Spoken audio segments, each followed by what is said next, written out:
Hi everybody, my name is Nadia. Today we have very exciting project. We are going to make this beautiful quilted bedspread. I will show you step by step how to make quilted bedspread and explain every detail to make our project very easy to follow. This is a simple twin-size bedspread. On the top, I have this nice decorative fabric that matches some things in my interior. Lining is a plain cotton lining fabric. For quilting, I have chosen the center part of flowers. And of course, you can choose to quilt what is best for your fabric picture. For inside, I have this light Dacron batting. On the edge of bedspread, we will do decorative welt. So, let's do it. Here are tools and accessories we will need. Tailor scissors and maybe small ones too. Thread clippers and a seam ripper. Some good size pins, T-pins or regular. Also chalk or pencil. Long ruler, longer is better. Straight stitch foot. Yours maybe look different. Zipper foot and quilting foot. Magnet guide if your machine body is metal, or adjustable guide foot for plastic body machine. Piping cord. Size is depends on the look you want to have.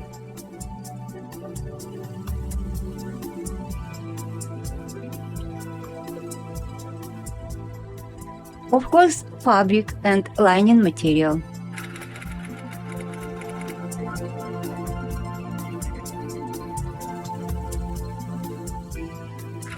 If you want to have sort of like two-in-one bedspread, then instead of lining, use some other fabric you like, and you will have reversible bedspread.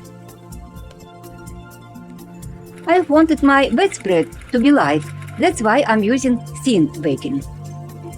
Use thicker backing if you want your bedspread to be warmer and with puffy-looking quilt.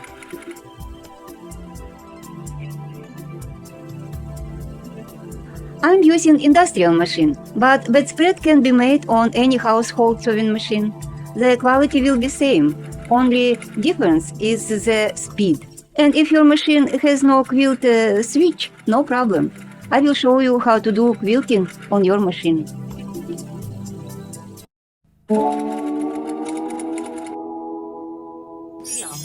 I'm doing this on my workroom big table.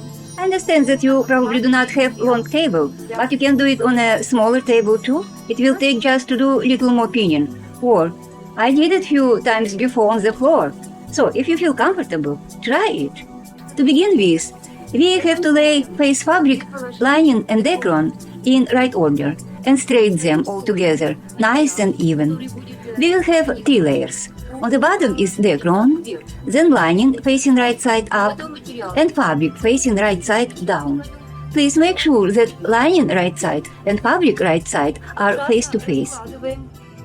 Now I'm ready to measure lengths of bedspread. First, I'm making sure that my fabric's pattern up direction is going toward the head side of bedspread. Then I will start cutting fabric from the foot side. We have to choose best looking picture for the bottom of foot side because it is more visible than the head side, which is more likely will be under the pillows. Now I will draw a straight line on the bottom and cut all 3 layers at once. Make sure your bottom line is at 90 degrees to the fabric side. From the bottom we have to measure on both sides desired lengths of bedspread and add 2 inches for seams allowances. Draw the top line and cut again. Also on sides, I will trim off any excess of batting and lining to the main fabric size. After, I will check to make sure that edges of all 3 layers on the same line, all around bedspread. Next, I want my bedspread's foot side corners to be rounded. I have this template with rounded corners, and I think 6 inches radius will be perfect. Now I will do small cuts about 1/4 inch deep and about 16 inches apart on all 4 sides. These cuts will help me later to assemble and sew all layers together. We need to cut stripes of fabric for welt. Bedspread will look better if make welt out of contrast fabric that coordinates well with bedspread colors.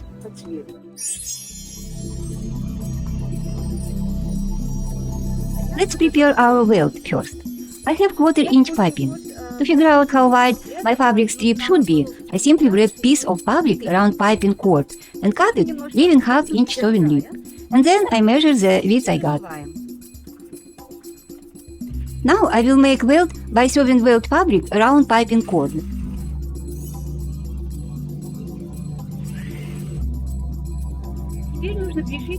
Now we will sew welt to the face of top fabric. I will start from top right corner. Measure 1.5 inches from the top and mark it with a pin, and this will be my starting point. We need to close open end of welt by folding fabric like this. Lay it even with starting point and sew around the 3 sides.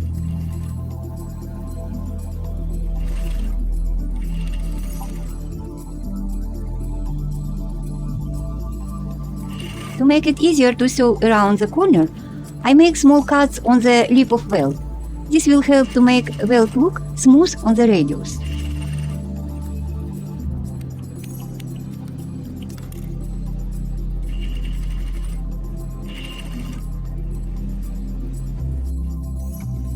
Now from the left top side of bedspread, I will measure 1.5 inches. Mark it with pin.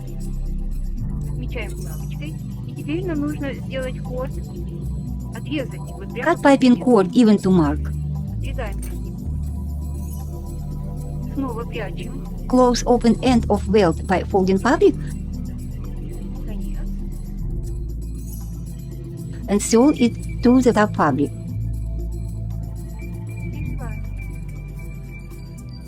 I'm making my bedspread from one width of fabric, that is 60 inches wide, and it is little less than average twin bedspread width, but it's okay for my bed. Usually, when making bedspreads, comforters or throws, we have to add fabric on each side of middle piece to have desired size of bedspread. Figuring out how much fabric to add depends on the drop of your bed and bed size, twin, full, queen or king. When adding fabric with a pattern to the middle piece, we have to match pattern to give picture continuous flow. That will also make seams much less visible. If you want to learn how to match fabric patterns fast and easy way without pinning, here is my video about that. If you have any questions about sewing bedspreads, drapery, panels, valances or general sewing questions, please ask me. I will gladly try to help you. Also, if you'd like me to help you with your projects, or have personal sewing lessons, we can do that via Skype or WhatsApp for a small fee.